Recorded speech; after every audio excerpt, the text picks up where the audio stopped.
مزمجرا فيهم وهو يقول خيرة الله من الخلق أبي، خيرة الله من الخلق أبي، بعد جدي في أمدن الخيرة، وعلى شمسنا وأمي قمر، فأنا الكوكب وابن القمرين. وجعل الحسين يشد عليهم كالليث الغضبان، فلا يلحق واحدا منهم إلا قتله، ثم يرجع إلى مركزه. وكان يكثر من القول لا حول ولا قوة إلا بالله العلي العظيم. ثم إنه طلب لنفسه قليلا من الماء، فقال أحدهم لن تذوقه حتى تذوق الموت غصة بعد غصة.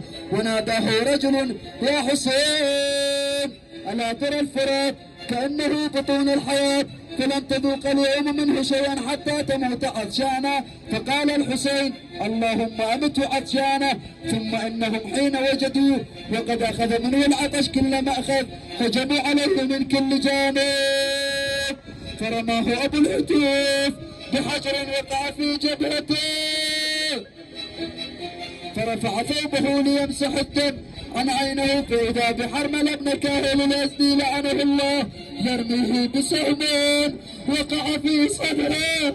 فقال الحسين بسم الله وبالله وعلى ملة رسول الله، إلهي أنت تعلم أنهم يقتلون رجل ليس على وجه الأرض ابن بنت النبي غيري.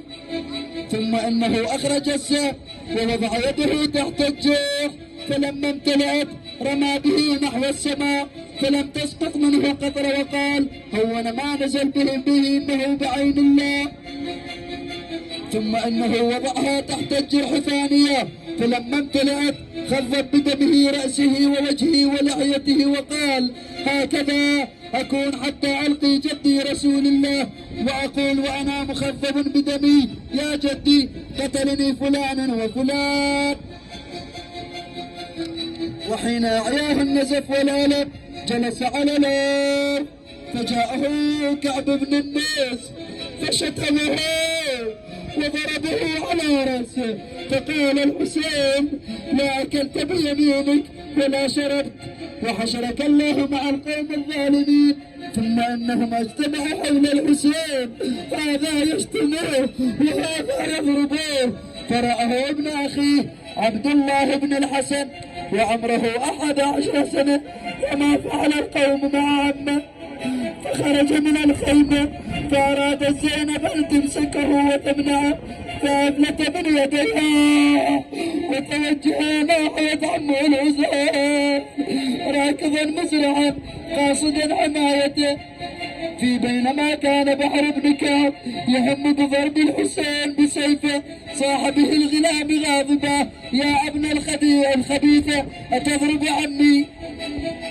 فضرب بحر بن كعب الإمام فاتقاه الغلام بيده فانقطعت يده، فصاح الغلام يا عمه، ووقع في حجر الحسين، فضمه الحسين إلى صدره وقال يا ابن أخي اصبر على ما نزل بك واحتسب في ذلك الخير، فإن الله تعالى يلحقك بآبائك الصالحين.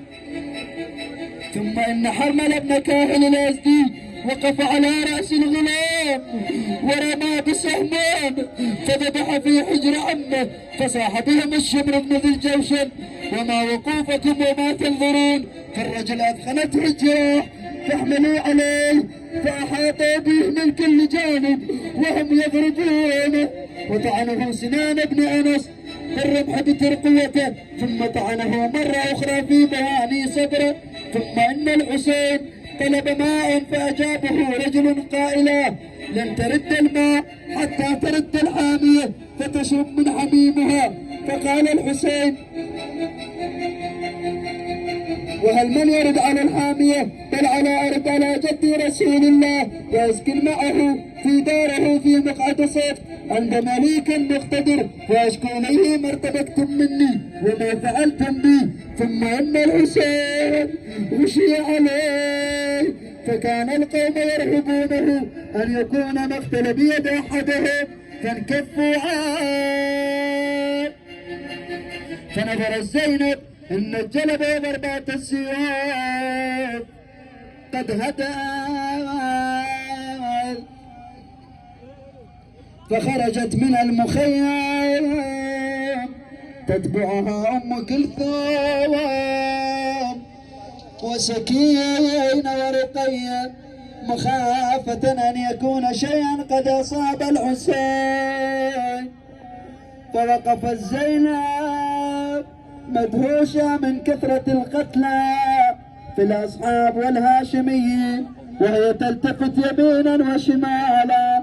ثم إن عمر بن سعد نادى على القوم: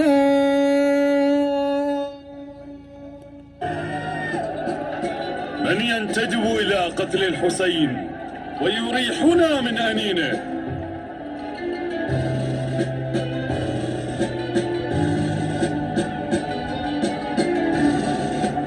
من منكم يقتل حسينا؟ من منكم؟ الرأي عندي يا أمير. مر الخيل والرجال أن تهجم على المخيم، فإن كان بالحسين قدرة على الهجوم